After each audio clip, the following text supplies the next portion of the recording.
एक ऐसा ऐतिहासिक मैच जिसमें ऑस्ट्रेलिया के कुछ गीदड़ों ने चिल्ला चिल्लाकर पूरी दुनिया के सामने ये कह डाला था कि भारतीय टीम का कप्तान महेंद्र सिंह धोनी उनके पैरों की धूल है। ये घमंड कंगारुओं पर इसलिए हावी था क्योंकि उस दौर में हर एक टीम ऑस्ट्रेलिया से मैच जीतना तो दूर उसके सामने जाने से भी डरती थी। लेकिन कंगारू ये भूल चुके थे कि इस मैच में भारत की कमान उस धोनी के हाथ में थी जो अनहोनी को भी होनी में बदल देता है। मगर मैच के आखिर में जब ऑस्ट्रेलिया जीत के दरवाजे पर आ खड़ी होती है तो घमंडी कंगारू एक बार फिर धोनी की कप्तानी को ललकारने लग जाते हैं, जिसके बाद धोनी अपनी शातिर कप्तानी का ऐसा जलवा बिखेरते हैं कि फिर कभी कोई भी कंगारू धोनी की तरफ आंख उठाकर भी नहीं देखता। और दोस्तों, अगर आप भी धोनी के कट्टर फैन हैं तो वीडियो को लाइक जरूर कीजिए। इंडिया वर्सेस ऑस्ट्रेलिया के बीच जंग शुरू होने का बिगुल बज उठता है। टॉस उछाला जाता है और भारतीय टीम के कप्तान महेंद्र सिंह धोनी सबसे पहले बल्लेबाजी करने का फैसला करते हैं। इस जंग का आगाज करने के लिए सचिन तेंदुलकर और रॉबिन उथप्पा मैदान पे आते हैं, लेकिन शुरुआत में ऑस्ट्रेलिया के खतरनाक गेंदबाज ऐसी गेंदबाजी करते हैं कि उनके आगे रॉबिन उथप्पा के साथ साथ क्रिकेट के भगवान सचिन तेंदुलकर का भी बल्ला खामोश हो जाता है, जिससे भारतीय टीम बिना विकेट गंवाए 6 ओवर में 15 रन ही बना पाती है। मगर तभी रॉबिन उथप्पा का गुस्सा ब्रेट ली पर फूट पड़ता है और ली के ओवर की दूसरी ही गेंद पे वो एक शानदार चौका लगा देते हैं। इसके बाद ब्रेकन के अगले ही ओवर में रिकी पॉन्टिंग सचिन का कैच छोड़ देता है। सचिन का ये कैच छोड़ने के बाद कंगारुओं को इस बात का बिल्कुल भी अंदाजा नहीं था कि उनकी अब शामत आने वाली है। तभी ब्रेट ली के 8वें ओवर की चौथी गेंद पे सचिन एक करारा चौका जड़ देते हैं, जिससे कंगारुओं का दिल दहल उठता है।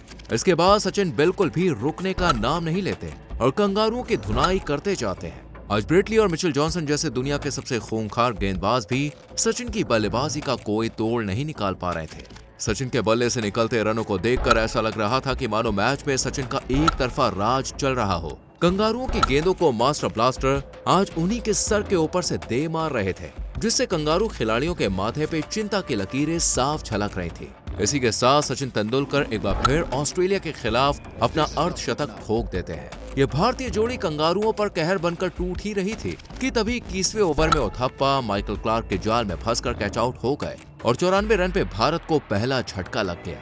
अब बल्लेबाजी के लिए गौतम गंभीर आते हैं, लेकिन वो भी क्लार्क का शिकार हो जाते हैं, जिससे भारतीय खेमे में सन्नाटा छा जाता है और कंगारुओं का घमंड सर चढ़कर बोलने लगता है। इसके बाद मैदान में सिक्सर किंग की एंट्री होती है और सिक्सर किंग आते ही क्लार्क की गेंद पे एक लंबा छक्का ठोक देते हैं। इसी के साथ वो एक चौका भी लगा देते हैं। युवराज अब कंगारुओं पर भूखे शेर की तरह टूट पड़े थे। कंगारुओं की आती हुई लहराती हुई गेंदों को भी युवराज आसमान की सैर करवा रहे थे और गेंद को हरदम सीमा रेखा के पार पहुंचा रहे थे। मगर 35वें ओवर में एक बड़ा शॉट मारने के चक्कर में सिक्सर किंग भी आउट हो जाते हैं और भारत का स्कोर 175 रन तक जा पहुंचता है। युवराज के आउट होने के बाद कंगारुओं की खबर लेने के लिए कप्तान धोनी खुद मैदान में आते हैं। धोनी के आते ही कंगारू पॉन्टिंग उनकी ये कहकर बेइज्जती करने लगता है कि जब सिक्सर किंग हमारे सामने नहीं टिक सका तो तू क्या ही कर लेगा। इतना सुनते ही धोनी आग बबूला हो जाते हैं और एक धमाकेदार चौका ठोककर पॉन्टिंग के ईंट का जवाब पत्थर से दे देते हैं। धोनी को फिरकी में फंसाने के लिए पॉन्टिंग अगला ओवर साइमंड्स को देता है और धोनी साइमंड्स के भी धागे खोल देते हैं। इसी बीच अपने बल्ले से कंगारुओं को धूल चटा रहे सचिन पॉन्टिंग को अपना कैच थमा बैठते हैं और 91 रन की ताबड़तोड़ पारी खेलकर आउट हो जाते हैं, जिससे भारतीय टीम 40 ओवर में 205 रन के स्कोर पर अपना चौथा विकेट गंवा देती है और रोहित शर्मा भी सस्ते में आउट हो जाते हैं। अब मैदान पर इरफान पठान को भेजा जाता है, जो क्रीज पर आते ही एक तेज तर्रार चौका ठोक देते हैं। लगातार विकेट गिरने से भारतीय टीम लड़खड़ाने लगी थी और रनों की गति भी धीमी पड़ गई थी। ऐसा लग रहा था कि मानो अब भारतीय टीम 250 रनों के आंकड़े को भी पार नहीं कर पाएगी। भारतीय टीम को इस हालत में देखकर कंगारू हंस रहे थे और धोनी का मजाक उड़ा रहे थे, लेकिन कंगारू इस बात से बिल्कुल बेखबर थे कि उनके साथ आगे क्या होने वाला है। 46 ओवर का खेल समाप्त हो चुका था और भारत अभी 250 के आंकड़े को पार नहीं कर पाया था। मगर तभी ब्रेट ली के ओवर में धोनी एक करारा छक्का लगा डालते हैं, जिससे कंगारुओं की रूह कांप उठती है और पूरा स्टेडियम धोनी के नाम से गूंजने लग जाता है। धोनी आज कंगारुओं को धो धोकर उनकी रेल बना देते हैं। तभी ब्रेकन 48वें ओवर में इरफान पठान के डंडे उड़ा देता है। इसी बीच धोनी अपने बल्ले से स्कोर को 250 रनों के नजदीक पहुंचा देते हैं, लेकिन इस बार ब्रेकन के बिछाए जाल में कैप्टन कूल फंस जाते हैं और अपना कैच उठा बैठते हैं। अब हरभजन सिंह, प्रवीण कुमार और पीयूष चावला के रूप में भारत के 3 बल्लेबाज बचते हैं, जो कंगारुओं के सामने अपना जोर दिखाने के बाद भारतीय टीम के स्कोर को 50 ओवर में 258 रनों तक पहुंचा देते हैं। कंगारुओं के लिए 258 रन चेस करना कोई बड़ी बात नहीं थी, लेकिन आज क्रिकेट के इतिहास में कुछ और ही दर्ज होने वाला था।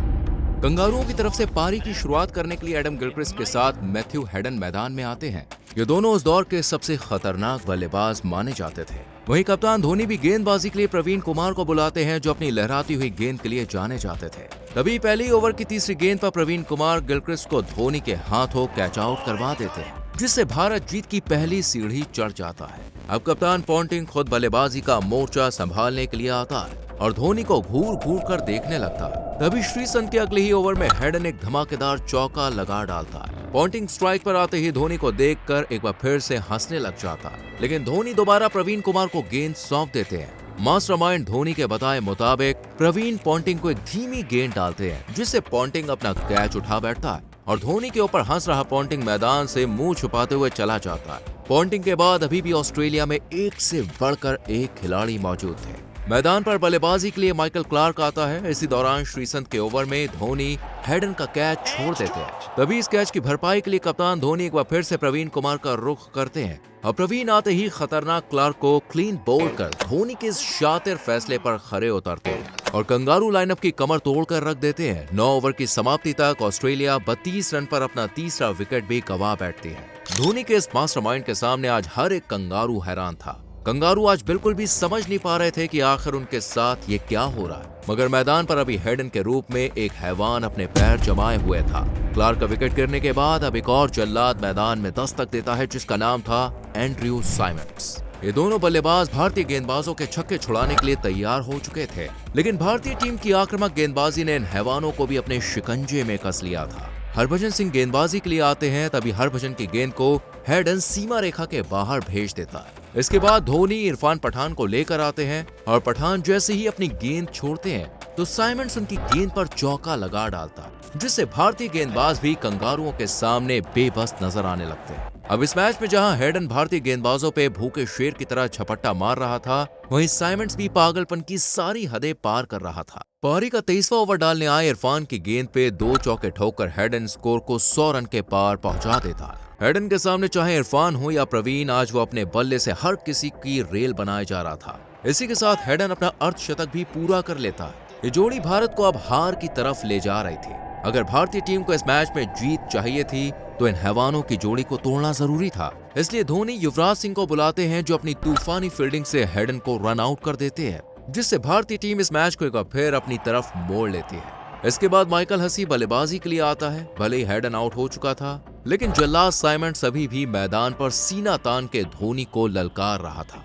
तभी कप्तान धोनी जोश में नहीं बल्कि अपने ठंडे दिमाग से काम लेते हैं और भज्जी को याद करते हैं। भज्जी ओवर की आखिरी गेंद धोनी के इशारे से डालते हैं और साइमंड्स का पत्ता साफ कर देते हैं, जिससे ऑस्ट्रेलिया की आधी टीम ध्वस्त हो जाती है। 123 रन पर ऑस्ट्रेलिया का 5वां विकेट भी गिर जाता है। अगले बल्लेबाज के रूप में होप्स आता है, जो आते ही रनों की गति को तेजी से बढ़ाने लगता है और माइकल हसी भी चौके चढ़कर अपनी काबिलियत का नमूना सबको दिखाने लग जाता है। कहा जाता था कि जब तक माइकल मैदान पर है तब तक कोई भी ऑस्ट्रेलिया को हराने के बारे में सोच भी नहीं सकता था, मगर मास्टरमाइंड धोनी इसका भी तोड़ ढूंढ निकालते हैं और श्रीसंत को एक बाहरी गेंद डालने के लिए कहते हैं, जिससे गेंद माइकल के बल्ले का एज लेते हुए धोनी के दस्तानों में जा पहुंचती है और माइकल हसी 44 रन बनाकर पवेलियन लौट जाता है। धोनी अपनी कप्तानी से कंगारुओं को उनकी औकात दिखा रहे थे। यह मैच जीतने के लिए कंगारुओं को 8 ओवरों में 61 रनों की जरूरत थी। इसके बाद ब्रेटली मैदान में आता है। इस मैच को अपनी झोली में डालने के लिए भारत को होप्स का विकेट चाहिए था, लेकिन इसी बीच उथप्पा खूंखार होप्स का कैच छोड़ देते हैं। इस कैच को छोड़ने के बाद होप्स अपनी पागलपन भरी पारी खेलना शुरू कर देता है और लगातार चौकों की बौछार कर डालता है, जिससे ऑस्ट्रेलिया को यह मैच अपने नाम करने के लिए 30 गेंदों में सिर्फ 36 रनों की दरकार होती है। अब कंगारू भी गाली दे देकर भारत का अपमान कर रहे थे, लेकिन धोनी एक बार फिर से अपनी शातिर कप्तानी के साथ प्रवीण कुमार को गेंद सौंप देते हैं, क्योंकि उन्हें पता था कि एक तेज गेंदबाज ही दूसरे गेंदबाज को आउट कर सकता है। धोनी का फैसला बिल्कुल सटीक बैठता है और प्रवीण ब्रेटली के डंडे उड़ा देते हैं। धोनी की कप्तानी कितनी ज्यादा शातिराना हो सकती है उसका पता कंगारुओं को इस विकेट से चल जाता है। मैच में रोमांच भी अपने शिखर पर पहुंच जाता है। अब मैदान में मिचेल जॉनसन उतरता है। जॉनसन आते ही हरभजन की गेंद पर एक चालाकी भरा चौका जड़ देता है। इस चौके के बाद कंगारुओं को 12 गेंदों में 22 रनों की जरूरत थी, लेकिन अभी भी कंगारू अपने घमंड में चूर थे। उन्हें ऐसा लग रहा था कि उन्होंने मानो मैच को जीत लिया हो। तभी 49वें ओवर में श्रीसंत जॉनसन को धोनी के हाथों चलता कर देते हैं। इस तरह ब्रेकन बल्लेबाजी के लिए आता है। धोनी के मास्टरमाइंड से हार अब ऑस्ट्रेलिया की चौखट पर दस्तक दे रही थी, मगर इसी ओवर में आखिर में होप्स अपनी हैवानियत दिखा देता और एक करारा छक्का ठोक देता है। होप्स से छक्का ठोक कर बता देता है कि भारत का कप्तान धोनी चाहे अपनी एड़ी चोटी का कितना भी जोर क्यों ना लगा ले, वो ऑस्ट्रेलिया को कभी भी हरा नहीं सकता। अब कंगारुओं को 6 गेंदों में 13 रन चाहिए थे। आज धोनी की असलियत में अग्नि परीक्षा थी, लेकिन कंगारू इस बात से पूरी तरह से अनजान थे कि धोनी कोई आम खिलाड़ी नहीं है, बल्कि एक ऐसा खिलाड़ी है जिसका दिमाग कंप्यूटर से भी तेज चलता है। इसी के साथ धोनी अपना तुरुप का इक्का निकालते हैं और इरफान पठान का रुख करते हैं। धोनी का इक्का कंगारुओं की चाल को मात दे देता है और इरफान ब्रेकन को आउट कर देते हैं, मगर ऑस्ट्रेलिया का मैच विनर बल्लेबाज होप्स अभी बाकी रहता है। अब कंगारुओं को 3 गेंदों में 10 रनों की जरूरत होती है। तभी धोनी एक चाल चलते हैं और मिड ऑन पर पीयूष चावला को लगा देते हैं। इरफान जैसे ही सामने जमे होप्स को गेंद डालते हैं तो होप्स ठीक मिड ऑन पे तैनात पीयूष चावला को अपना कैच थमा बैठता है और भारतीय टीम 9 रन रहते ऑस्ट्रेलिया पे ऐतिहासिक जीत दर्ज कर लेती है। कंगारुओं को ये मैच हारकर पता चल ही जाता है कि आखिर कौन किसके पैर की धूल है। आज तक जो कंगारू पूरी दुनिया के सामने बब्बर शेर बने थे, धोनी ने इस मैच में उनको गली का गीदड़ बना दिया था। दोस्तों, अगर वीडियो पसंद आई हो तो वीडियो को लाइक और शेयर करें, चैनल को सब्सक्राइब जरूर कर दीजिए। मिलते हैं एक ऐसी ही अगली धमाकेदार वीडियो में। Thanks for watching.